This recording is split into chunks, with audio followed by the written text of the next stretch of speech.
একটা ঘন জঙ্গলের পাশে একটা গ্রাম ছিল সোনপুর। সোনপুরে মহেশ আর তার স্ত্রী জয়া থাকতো। আরে মহেশ, আমার টাকা কবে ফেরত দেবে? খুব তাড়াতাড়ি শেঠজি, যেদিন আমার টাকা জোগাড় করতে পারবো সেদিন সোজা আপনার কাছেই যাব। ঠিক আছে, আমি অপেক্ষা করব। আচ্ছা শেঠজি। মহেশের স্ত্রীর শেঠের ওপর খুব রাগ ছিল। আরে শোনো, তুমি আর কত সুদ দেবে এই শেঠকে? যত ঋণের থেকে নিয়েছিলাম তার থেকে তো দ্বিগুণ দিয়ে দিয়েছি আমরা। জানি না, এইসব আমি বুঝি না। আমি শুধু এইটুকুই জানি, যদি আমাদের এই বাড়িতে থাকতে হয় তাহলে শেঠজিকে টাকা দিতেই হবে। ঠিক আছে। একবার মহেশ জঙ্গলে একটা বড় গাছের চুক্তি করলো। তার থেকে বেশ ভালো টাকা পেল। যখন সে বাড়ি ফিরল, এখনই গিয়ে এই টাকা শেঠজিকে দিয়ে আসে। আরে আরে, সব টাকা ওনাকে দেওয়ার কি দরকার? অর্ধেক আমরা রেখে দেব। কিন্তু কেন? কেন বলছো? আমার শরীরে একটাও গয়না নেই, অন্তত এই পয়সা দিয়ে একটা কানের দুল তো কিনে নেব। কিন্তু যদি শেঠজি জানতে পারে তাহলে রেগে যাবে। ওকে কে বলবে? ঠিক আছে, আমি দুল কিনে নিয়ে আসছি। মহেশ একটা সোনার দুল কিনে আনলো আর বাকি পয়সা নিয়ে মহেশ শেঠজির কাছে গেল। আরে বাবা, আজকে তো তোর রোজগার ভালোই হয়েছে। হ্যাঁ শেঠজি, তুই যদি এরকম সততার সাথে পয়সা এনে দিস তাহলে তাড়াতাড়ি তোর বাড়ি হয়ে যাবে। আর কত টাকা দিতে হবে শেঠজি? মাত্র 20,000 টাকা। ঠিক আছে, আশা করছি তাড়াতাড়ি দিয়ে দেবো। মহেশ ওখান থেকে বাড়ি ফিরে এলো। আমার দুল এনেছো? হ্যাঁ, এই নাও। কিন্তু আমার মনে হচ্ছে শেঠজিকে টাকাটা দিয়ে দেওয়া উচিত ছিল। সেটা কেন? মাত্র 20,000 তো বাকি আছে। এই দুলটা না আনলে 10,000ই বাকি থাকতো। ঠিক আছে, পরের বার টাকা পেলে দিয়ে দিও। এখন আমি এই দুলটা পরছি। দুল পরে জয়া খুব খুশি হলো। সে নিজের সোনার দুল দেখাতে প্রতিবেশীর কাছে গেল।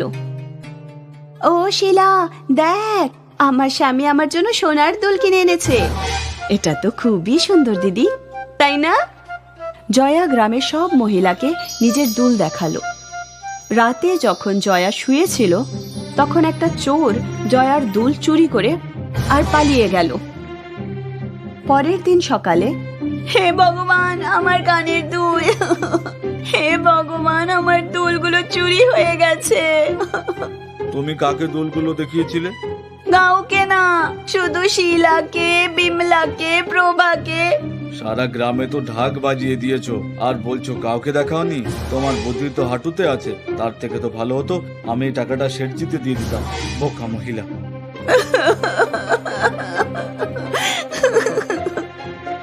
জয়ার পেটে কোনো কথা হজম হতো না। সে সব কথা সবাইকে বলে দিত। যদি ওর ঘরে ভালো রান্নাও হতো সেটাও গিয়ে ও সবাইকে বলে দিত। আরে মহেশ ভাই, আজকে তোমার বাড়িতে ক্ষীর হচ্ছে, আমাদের ডাকলে না? ভাই, আমি তো এখনো বাড়ি পৌঁছাইনি। আমি কি করে জানবো যে কি বানাচ্ছে? আরে সবাই জানে, জয়া বৌদি বলেছে। মহেশ খুব তাড়াতাড়ি বাড়ি ফিরে এলো। সারা গ্রামে বলে দিয়েছো যে তুমি ক্ষীর বানিয়েছো। এতে আবার কি দোষ হলো? বানিয়েছি তো বানিয়েছি। আরে বানিয়েছি তো নিজে খাও না। দুনিয়া সবাইকে বলার কি আছে? তোমার এই আচরণে বিরক্ত লাগছে আমার। কোনো কথায় নিজের মধ্যে রাখতে পারো না, সবকিছু ঢাক পিটিয়ে বেড়াও। প্রায়ই মহেশ জয়াকে বকাবকি করত। একদিন মহেশ জঙ্গলে কাঠ কাটতে গিয়েছিল। ও একটা খুব মোটা গাছ কাটছিল। তখনই ওর পায়ে কিছু ঠেকলো। ও নিচে মাটি খুঁড়ে একটা ঘড়া পেল, সোনার কয়েনে ভরা। বাহ বাহ, আমার তো কপাল খুলে গেল। হে ভগবান, তোমার লাখ লাখ ধন্যবাদ। এখন এটা আমি বাড়ি নিয়ে যাই। না না, মহেশের জয়ার বোকামির কথা মনে পড়ল। আমি যদি এই ঘোড়াটাকে বাড়ি নিয়ে যাই তাহলে জয়া সবাইকে বলে দেবে যে বাড়িতে সোনার ঘোড়া আছে আর সবকিছু চুরি হয়ে যাবে। না না, আমি সেটা হতে দেবো না। মহেশ চিন্তায় পড়ে গেল যে ও কি করবে। ওর মাথায় একটা পরিকল্পনা এলো। মহেশ ঘোড়াকে ওখানেই মাটিতে পুঁতে দিল আর তার উপরে একটা পাতা রেখে দিল। তারপর মহেশ নদীর কাছে গেল আর নদী থেকে অনেকগুলো মাছ ধরল। ওই মাছগুলোকেও একটা গাছে ঝুলিয়ে দিল। তারপর একটা গাছে অনেকগুলো রুটি রেখে দিল। পুরো গাছটা রুটি দিয়ে ভরে গেল আর তারপর সে নিজের বাড়ি ফিরে গেল। জয়া, চলো আমার সাথে। কোথায় যেতে হবে? আমি জঙ্গলে একটা ঘোড়া পেয়েছি যাতে সোনার কয়েন আছে। ঘোড়াটা অনেক বড় তুমি আমার সাথে চলো, আমরা দুজনে মিলে ঘোড়াটা নিয়ে আসবো। হ্যাঁ হ্যাঁ চলো, সোনার কয়েনের ঘোড়া, বাবা। জয়া আর মহেশ দুজনেই জঙ্গলে চলে গেল। জঙ্গলে পৌঁছে জয়া সেই গাছটা দেখলো। হে ভগবান, রুটির গাছ! হ্যাঁ, কালকে তো এই গাছটা থেকে রুটির বৃষ্টি হচ্ছিল। এটা তো সাধারণ জঙ্গল না, বরং একটা জাদুর জঙ্গল। কিছুটা যাওয়ার পরে জয়া সেই গাছটাও দেখলো, যেটাতে মাছ ঝুলছিল। মাছ হয়েছে আবার গাছে? হ্যাঁ, এটাকে ছাড়ো, আগে যাই। কিছুটা চলার পর মহেশ সোনার ঘোড়ার জায়গায় পৌঁছলো, যেখানে ও ঘোড়াটা পুঁতেছিল। সে পাতা সরালো। হে ভগবান, তুমি একদম ঠিক বলেছিলে। হ্যাঁ, কিন্তু এই কথাগুলো কাউকে বলো না। আমি কি পাগল নাকি যে আমি এইসব কাউকে বলবো? হ্যাঁ, সেটা তো আমি জানি। তার মানে? কিছু না, চলো বাড়িতে যাই। দুজনে বাড়ি ফিরলো। জয়া, গিয়ে কুয়ো থেকে ঠান্ডা জল নিয়ে এসো। হ্যাঁ হ্যাঁ অবশ্যই। জয়া ঘোড়া নিয়ে বাইরে গেল, আর মহেশ ঘরে গর্ত খুঁড়ে ওই সোনার কয়েনের ঘোড়াটা লুকিয়ে ফেললো। এদিকে কুয়োর পাড়ে জয়ার বন্ধু শিলার সাথে দেখা হলো। কি ব্যাপার, আজকে খুব খুশি? আর কি বলবো, আমাদের তো কপাল খুলে গেছে। এমন কি হলো? আমরা জঙ্গলে সোনার কয়েন ভরা ঘোড়া পেয়েছি। কি? তুই কাউকে বলিস না? হ্যাঁ হ্যাঁ। মহিলাদের কথা কোনোদিন থেমে থাকে? শিলা এই কথা আগুনের মতো ছড়িয়ে দিল। শেঠজিও এই কথাটা জানতে পেরে গেল, আর শেঠজি পুরো গ্রামবাসীর সাথে মহেশের বাড়ির বাইরে পৌঁছলো। আরে ও মহেশ, ও মহেশ, আরে বাইরে এসো। কি হয়েছে শেঠজি? তুমি জানো না কি হয়েছে? তুমি সোনার কয়েনের ঘোড়া পেয়েছো, সেটা তুমি সবার থেকে লুকোচ্ছ। সোনার কয়েনের ঘোড়া? তাও আবার আমি? এই কথা আপনাকে কে বলেছে? আর কে বলবে? তোমার বউ সব গ্রামের লোকেদের বলে বেড়াচ্ছে। শেঠজি, আমার বউয়ের মাথাটা একটুখানি কাটা। যদি মিথ্যে হয় তাহলে ওকেই জিজ্ঞাসা করুন যে কবে জঙ্গলে গেল আর কি কি হয়েছে। ঠিক আছে, যা বলো, জঙ্গলে কি কি হয়েছে। আমরা জঙ্গলে পৌঁছলাম।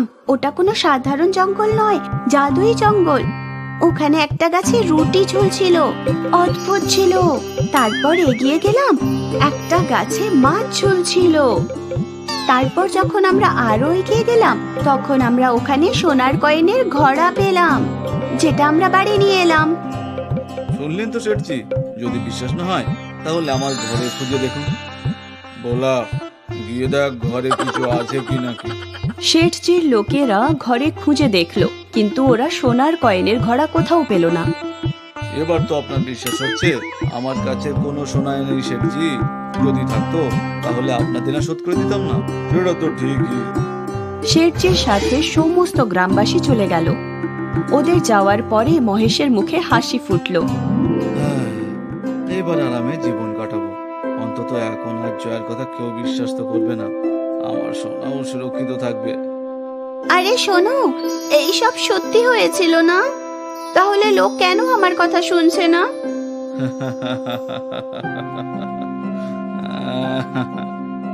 জয়া চিন্তিত ছিল, কিন্তু মহেশ খুশি হলো ওর সোনা সুরক্ষিত থাকলো বলে। চন্দ্রপুর গ্রামে বিশু আর বাবলু নামে দুজন কাঠুরে ছিল। দুজনেই প্রতিবেশী ছিল। বিশু খুব গরিব ছিল, তাও ও লোকেদের সাহায্য করত। এই নাও আম্মা। মা, তুই রোজ আমার মতো ভিখারিদের খেতে দিয়ে পেট ভরিয়ে দিস। ভগবান তোকে সারা জীবন সুখে রাখুক। বাবলুর বউ তারা সরলার ভালো মানুষকে পছন্দ করত না। ওই সরলা সবসময় ভালো মানুষই দেখায়, যখনই দেখি কাউকে না কাউকে সাহায্য করে। হ্যাঁ, বিশু ওই রকম। গ্রামের সব লোকেরা শুধু বিশুরই প্রশংসা করে থাকে। হ্যাঁ, যাকে দেখি বিশু আর সরলা, কেউ আমাদের দেখতেই পায় না। বাবলু আর তারা বিশু আর সরলার ওপর খুব হিংসা করত। বিশ্ব রোজ সকাল 6টার সময় জঙ্গলে কাঠ কাটতে চলে যেত। ওদিকে বাবলু অলস ছিল, আর ও সূর্য মাথা ওপরে ওঠার অবধি অপেক্ষা করত। এইবার তো উঠে পড়ো, আজ কাঠ কাটবে না নাকি? উঠে গেছি, চলে যাচ্ছি। দূরে রোজ রোজ জঙ্গলে যাও আর কাঠ কাটো। তুমি জঙ্গলে গিয়ে কাঠ না কাটলে আমাদের সংসার কিভাবে চলবে? আমি তো এই রকম জীবনের উপর একেবারে হাঁপিয়ে উঠেছি। বাবলুর কাজ করার একটুও ইচ্ছে ছিল না, তাও ও কাঠ কাটতে জঙ্গলে যেত। বিশু সকাল থেকে সন্ধ্যা অবধি একটা বড় গাছ কেটে ফেলতো, আর ওদিকে বাবলু ছোট ছোট গাছের গুড়ি কেটে ব্যবসায়ীর দোকানে চলে যেত। ব্যবসায়ী বড় গাছের জন্য ভালো দাম দিত, ওদিকে ছোট ছোট গুড়ির কম দাম পাওয়া যেত। যখন ব্যবসায়ী বিশুকে বেশি টাকা দিত, তখন বাবলুর খুব রাগ হতো। ওই বীরজু সবসময় আমার থেকে বেশি টাকা রোজগার করে, পরের বার আমিও ওর মতো বড় বড় গাছ কাটবো, আর আমিও ওর থেকে বেশি টাকা রোজগার করব। পরের দিন বিশু রোজকার মতোই জঙ্গলে চলে গেল, আর ওর পিছু পিছু বাবলু ও গেল। বিশু যেদিকে গেল বাবলু ওর পেছন পেছন গেল। বিশু আর বাবলু গভীর জঙ্গলে গেল। এখানে বিশু একটা বড় গাছ দেখতে পেল। এই গাছটা কাটলে অনেক লাভ হবে, আজকে এটাই কাটার চেষ্টা করি।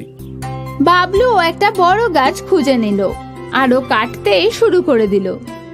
আজ বিশুর আগে আমি গাছ কাটবো আর বেশি লাভও কামাবো।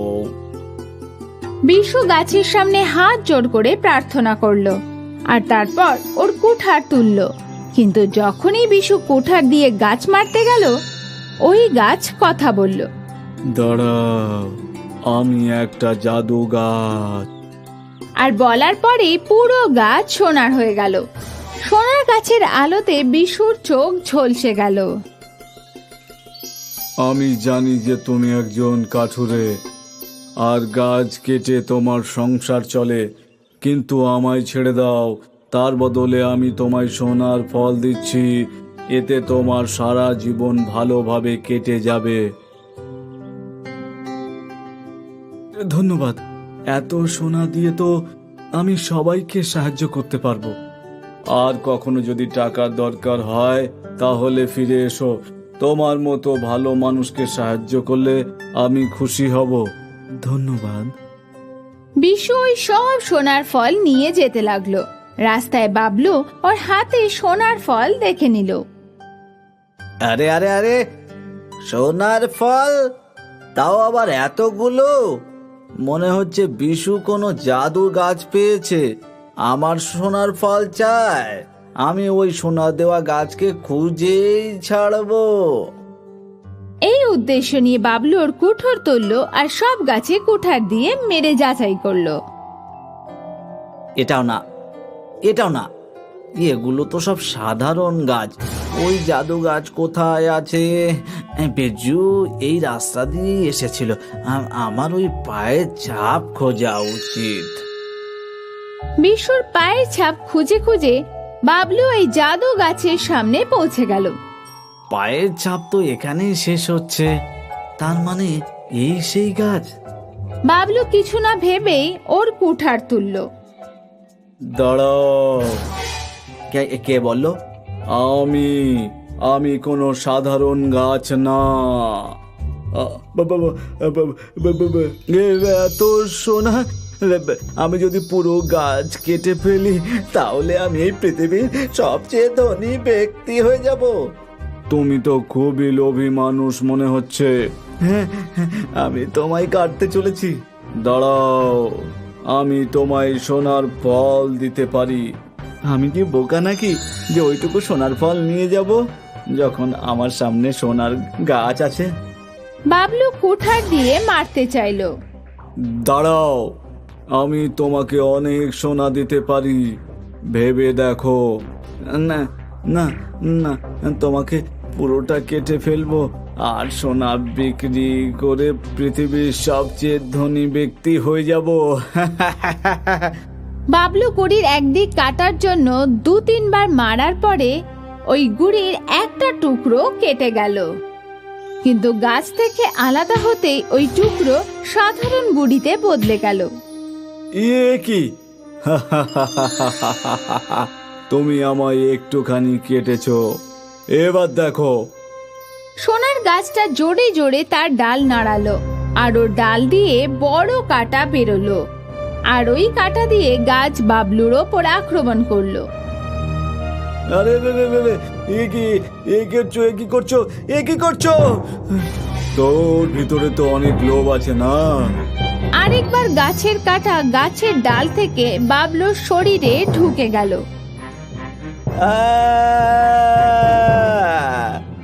বাবলু বাজেভাবে ক্ষত বিক্ষত হলো আর ওর প্রাণ বাঁচে বাড়ির দিকে দৌড় লাগালো। ক্ষত বিক্ষত বাবলু হোঁচট খেতে খেতে ওর বাড়িতে এলো। বিশু বাবলুকে পড়ে যাওয়া থেকে বাঁচালো। বাবলুর বউ ওর বাড়ির বাইরে এলো আর কাঁদতে লাগলো। এসব কিভাবে হলো? ওই জাদুর গাছ আমাকে আমার লোভের শাস্তি দিয়েছে গো। বাবলু বিশুকে পুরো ঘটনা বলল। হে ভগবান, এইসব কি হচ্ছে গো? বৌদি, আপনি কোনো চিন্তা করবেন না, বাবলু তাড়াতাড়ি সুস্থ হয়ে উঠবে। বিশু বাবলু সব কাটা বের করলো আর ওতে মলম লাগালো, আরো সেবা করলো। আর তখন বাবলু আর তারা ওদের ভুল বুঝতে পারলো।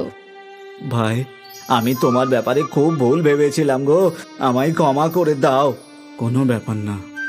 আমরা দুজন তোমাদের দুজনের ওপর খুব হিংসা করতাম, কিন্তু আজ তরকারির সময় তোমরাই আমাদের কাজে এলে। আমরা কত ভুল ছিলাম। তারা, কোনো ব্যাপার না, আমরা তো সবাই মানুষ, মানুষদের তো ভুল হয়ই থাকে। তোমরা দুজন নিজেদের ভুল বুঝতে পেরেছো, এটাই অনেক। বিশু ওই পাওয়া সোনা দিয়ে ওর সব গ্রামবাসীদের সাহায্য করলো। আর এখন বাবলুর তাতে কোনো আপত্তি ছিল না, না কোনো হিংসা ছিল। জাদু সোনার গাছ বাবলুকে বুঝিয়ে দিল যে ভালো মানুষই কি হয়। রামনাথ নিজের স্ত্রী সরিতার সাথে একটা গ্রামে যায়, যেখানে রাস্তায় একটা বড় বট গাছ দেখতে পায়, যার মধ্যে অনেকগুলো সোনার গয়না ঝুলে ছিল। আর ওরা অবাক হয়ে গেল, আরে এটা বট গাছ নাকি কোনো গয়নার গাছ? দেখো না, এর মধ্যে কতগুলো সোনার গয়না ঝুলে আছে। আরে এখানে কেউ নেই, আমি তোমার জন্য 2-4টে গয়না পেরে নিয়ে আসছি। আরে বাপরে, আমাকে এইভাবে চড় মারলো কে? এই যে কি হয়েছে ভাই, তুমি এই গয়নাগুলো ছোঁয়ার সাহস করলে কি করে? ভালো হয়েছে যে তুমি বেঁচে গেছো, না হলে তোমাকে মেরেই ফেলতো একেবারে। মেরে ফেলতো? হ্যাঁ, এটা হলো জাদুর বট গাছ। পাশের গ্রামে যাওয়ার আগে যে জঙ্গল রয়েছে, ওখানকার ডাকাতরা ওই গ্রামের গয়না চুরি করে নিয়েছে। তাই ওই গ্রামে যাওয়ার জন্য যারাই যায়, তারা এই গাছে গয়নাগুলো ঝুলিয়ে ফেরার সময় আবার নিয়ে চলে যায়, বুঝেছো? আর ততক্ষণ এই বট গাছটা গয়নাগুলোকে শুধু সুরক্ষিতই রাখে না, বরং নিজস্ব জল দিয়ে গয়নাগুলোকে একেবারে চকচকে করে তোলে। আমি একেবারে নিঃস্ব হয়ে গেলাম।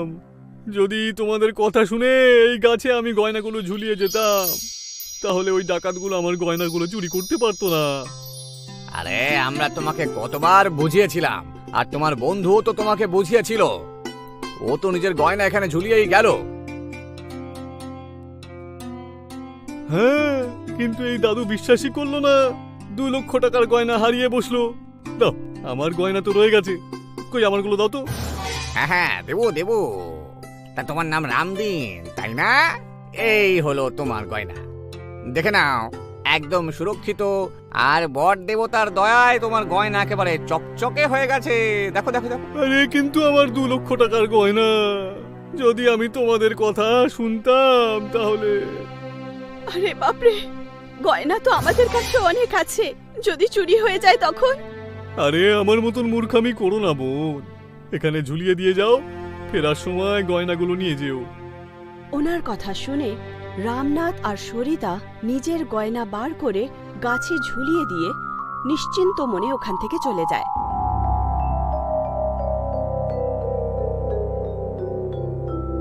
রাত্রিবেলা ফেরত এসে ওরা নিজেদের গয়না চায়। রামা ওদের গয়না ফেরত দিয়ে দেয়। আরে বাহ, আমার গয়না তো সত্যি সত্যি চমক দিচ্ছে, একদম নতুন গয়নার মতো। হ্যাঁ, এবার যখনই তুমি আমাকে বলবে যে গয়নাগুলো চকচকে করে দিতে, আমি ওই গ্রামে যাওয়ার অজুহাতে এই গাছে গয়নাগুলোকে ঝুলিয়ে দিয়ে যাব। আমি তো আমার সমস্ত বান্ধবীদেরও বলবো নিজেদের গয়না যেন এই গাছেই ঝুলিয়ে দেয়। বাড়ি পৌঁছানোর পর ওরা এই খবরটা জানতে পারলো যে ওদের মেয়েকে দেখার জন্য পাত্রপক্ষ এই বাড়িতে আসছে। আরে বাপরে, এই পাত্রপক্ষের আতিথেয়তার জন্য তো আমাদের অনেক রকমের তৈয়ারি করতে হবে। হ্যাঁ, ছেলের বাড়ির লোকেরা অনেক বড় লোক, ওদেরকে স্বাগত জানানোর জন্য আমাদের কাছেও অনেক টাকা থাকা দরকার। কিন্তু সব টাকা তো কালকের গ্রামের বিয়েতে আমরা খরচা করে ফেলেছি। এবার কি করব? আমার কথা শোনো, এই গয়নাগুলো নিয়ে গিয়ে বন্ধক রেখে দাও। 5 লাখের গয়নার 1 লাখ নিয়ে এসো। সরিতার কথা শুনে রামনাথ গয়না নিয়ে একটা স্যাঁকড়ার দোকানে যায়, যেখানে স্যাঁকড়া ওকে 20,000 টাকা দেয়। সে কি কথা? 5 লক্ষ টাকার গয়নার দাম মাত্র 20,000? ওরে বাবা, এটা 5 লক্ষের নয় রে, 50,000 টাকার গয়না। এত সোনা মাত্র 50,000 টাকার? সোনা এত সস্তা হলো কি করে? আরে ভাই, সোনা সস্তা হয়নি তো, পেতল সস্তা হয়েছে। আরে ব্যাপারটা হলো যে এগুলো আসলে পেতলের গয়না, আর তার উপরে সোনার জল করা রয়েছে। স্যাঁকড়ার কথা শুনে রামনাথ আর বাড়িতে সরিতাও অবাক হয়ে যায়। এরকম কি করে হতে পারে? এই গয়না তো আমি বাড়ির থেকে নিয়ে এসেছিলাম। আরে আমিও তো আমার বংশগত জুয়েলারির কাছ থেকে বানিয়েছিলাম, আমার কাছে সমস্ত বিলও রয়েছে, বুঝেছো? এরকম কি করে হতে পারে? ওই স্যাঁকড়া মিথ্যে কথা তো বলছে না? হ্যাঁ, ও মিথ্যে বলে কি লাভ ওর, বলো তুমি? আমার মনে হয় যে আমাদের গয়নার সঙ্গে কেউ উল্টো পাল্টা করেছে। ওই যে সেই গয়নার গাছটা। সরিতার কথা শুনে রামনাথ ভেষ পাল্টিয়ে আবার সরিতার সাথে ওই গয়নার গাছের কাছেই চলে যায়, আর গয়নার গাছে নিজের গয়না ঝুলিয়ে ওখান থেকে চলে যায়। ওদের যাওয়ার পরই রামা ওই গয়না নামিয়ে স্যাঁকড়াকে দিয়ে দেয় আর বলে, এই ফ্যামিলি রাত্রেবেলা ফিরে আসবে, ততক্ষণে তুমি এটা নিয়ে যাও আর এটাকে বদল করে একটা সেম পিতলের গয়না বানাও, আর ওর উপরে সোনার জল করে দাও, আর ভালো করে চকচকে করে দিও, যাতে এটা দেখার পর কেউ যেন সন্দেহ করতে না পারে। এই যে বাছাধন, এবার তোমরা আর গয়নার গাছে নয়, জেলে গিয়ে থাকবে। আরে ইন্সপেক্টর বাবু, আপনি? হ্যাঁ বাছাধন, এই গয়না গাছের ব্যাপারটা কি বলো তো? সাহেব, এখান থেকে পেরিয়ে গিয়ে জঙ্গলের ভেতরে আমাদের লোকগুলোই টাকাচ্ছে যে ঘোরে, আর তাদেরই ভয় দেখিয়ে এখান থেকে যারা যায় তাদের গয়না নিয়ে এই গাছে ঝুলিয়ে দিই। আর যে সেটা করতে বারণ করে তার সামনে আমাদেরই 2জন লোক চলে আসে, একজন নিঃস্ব হবার আর একজন বেঁচে ফেরার নাটক করে। আর ভয় পেয়ে সবাই এই গাছে গয়না ঝুলিয়ে চলে যায়, আর ওরা যেই চলে যায় সঙ্গে সঙ্গে সেই গয়না পেরে নিয়ে ওরকম আর একটা পেতলের গয়না বানিয়ে দিই, আর উপরে সোনার জল করে দিই, আর তাতে সেটা কেউ বুঝতেও পারে না, সন্দেহ করে না। আর অনেক বছর পরে যখন তারা সেসব জানতে পারে, তখন তো এই ঘটনা তারা ভুলেও যায় যে ওদের গয়না এই গাছের বদলে পাল্টে গেছে আর কি। হ্যাঁ, আমার মেয়েকেও যদি ছেলের বাড়ির লোকেরা দেখতে না আসতো, তাহলে আমিও তো অন্যদের মতনই এত তাড়াতাড়ি আমি আমার গয়না বন্ধক রাখতে যেতাম না, আর আমিও জানতে পারতাম না। দে, আমার গয়না ফিরিয়ে দিবি নাকি? ফিরিয়ে দিচ্ছি। আর শুধু তোমারই নয়, আজ পর্যন্ত যার যার গয়না নিয়েছি আমরা সকলের গয়না ফিরিয়ে দেব। হ্যাঁ, আর দিব্যি খেয়ে বলছি, আর কখনো গয়না চুরি আমরা করব না, এইসব বন্ধ করে দেব। আমরা পুরো বুঝতে পেরে গেছি যে মানুষ অন্যায়ের পথ যতই বেছে নিক না কেন, কিন্তু শেষ পর্যন্ত তারা ধরা পড়েই যায়। একটা শহরে রবিশ একজন বড় ব্যবসায়ী ছিল। রবিশের মা বাবা গ্রামেই থাকতেন। মনীষা আর রোহিত ডিনার টেবিলে রবিশের জন্য অপেক্ষা করছিল। বাইরে থেকে হাসতে হাসতে রবিশও এসে গেল। কি হলো? কার ফোন ছিল? খুব খুশি মনে হচ্ছে। গ্রাম থেকে মার ফোন ছিল, আমাদের সবাইকে গ্রামে যেতে বলেছে। গ্রামে? এখন আমরা গ্রামে গিয়ে থাকবো? চিরদিনের জন্য না, যতদিন রোহিতের স্কুল বন্ধ আছে ততদিন আমরা গ্রামে থাকবো। এতদিন সময় আছে? আজকাল তো সবই ডিজিটাল, তাহলে চিন্তা কিসের? ওয়াও, খুব মজা হবে। এবার আমিও গ্রামে সবার মতো মজা করব, ক্ষেত দেখবো আর ঘুরে বেড়াবো। তাহলে ঠিক আছে, কাল সকালেই আমরা গ্রামে রওনা দেব। তিনজনই গ্রামে যাওয়ার জন্য প্যাকিং করে শুয়ে পড়ল। পরের দিন সকালে রবিশ, মনীষা আর রোহিতের সাথে রেডি হয়ে নিজেদের গাড়িতে করে গ্রামের দিকে রওনা হলো। কয়েক ঘন্টা পরেই ওরা গ্রামে পৌঁছে গেল। ওদের দেখে দাদু ঠাকুমা খুব খুশি হলো। এতদিন পরে গ্রামে এসেছো, রোহিত তো আমাদের ভালো করে চেনেও না। না না, আমি জানি, বাবা আমাকে রোজ তোমাদের কথা বলে। সবাই শুনে খুব হাসছিল। খাবার খেয়ে সবাই বিশ্রাম করলো, কিন্তু রোহিতের ঘুম আসছিল না। আমি গ্রামে ঘুরতে চাই, কিন্তু সবাই ঘুমিয়ে পড়েছে। এখন আমাকে একাই যেতে হবে। আমি খুবই এক্সাইটেড। রোহিত বাইরে গিয়ে ঘুরছিল। গ্রামে একটা বড় গাছের তলায় রোহিতের বয়সী কয়েকজন বাচ্চা খেলছিল। রোহিত ওদের কাছে গিয়ে কথা বলতে শুরু করলো। আমি গ্রামে ঘুরতে চাই। হ্যাঁ, তাহলে ঘোরো, আমার সাথে কেউ চলো। আমরা তোমার বন্ধু না? আর গ্রাম তো এইটুকুই, এখানে ঘোরার মতো কিছুই নেই। আমি জঙ্গলে যেতে চাই আর ক্ষেত দেখতে চাই। গ্রামের সব ছেলেগুলো নিজেদের মধ্যে ইশারা করলো। কি হয়েছে, তোমরা হাসছো কেন? কিছু না, আজকে তোমাকে জঙ্গল দেখাবো। সন্ধ্যেবেলা চলে আসবে। তোমরা সত্যি আমাকে জঙ্গল আর ক্ষেত দেখাবে তো? আরে তোমাকে বললাম তো সন্ধ্যেবেলায় চলে আসতে, তাহলে সন্ধ্যেবেলায় চলে আসবে। এখন যাও এখান থেকে, আমরা এখন খেলবো। রোহিত বাড়ি ফিরে এলো। রোহিত, এই গ্রাম একদম নতুন, আর তুই একা কোথায় গেছিলি? মা, আমি তো বাইরেই ছিলাম, কোথাও যাইনি তো। আচ্ছা আচ্ছা, ঠিক আছে, কিন্তু গ্রামের বাইরে যেও না, অনেক বিপদ আছে। কিসের বিপদ ঠাকুমা? বেশি প্রশ্ন করো না, তুমি এখনো ছোট। রোহিতকে বুঝিয়ে সবাই ছেড়ে দিল আর নিজেদের কাজ করতে ব্যস্ত হয়ে গেল। রোহিত সন্ধ্যেবেলায় জঙ্গলে যেতে ভুলে গেছিল। ও পরের দিন জঙ্গলে যাবে বলে বেরিয়ে গেল। আমি তো গতকাল সন্ধ্যেবেলায় যেতে পারিনি, কিন্তু এখন আমি ক্ষেত আর জঙ্গলে অবশ্যই যাব। সবার নজর বাঁচিয়ে রোহিত বেরিয়ে গেল। তারপর ক্ষেতের মধ্যে দিয়ে একটা জঙ্গলে পৌঁছে গেল। সেখানে ওর পায়ের তলায় একটা ছোট গাছ পড়লো। ওহ, এই গাছটা তো ভেঙে গেল। এবারে কি করব? এটাকে বাড়িতে নিয়ে চলে যাই। রোহিত জঙ্গলে না ঘুরে ওই চারা গাছটা নিয়ে সোজা বাড়ি চলে এলো। আরে রোহিত, কোথায় গেছিলে?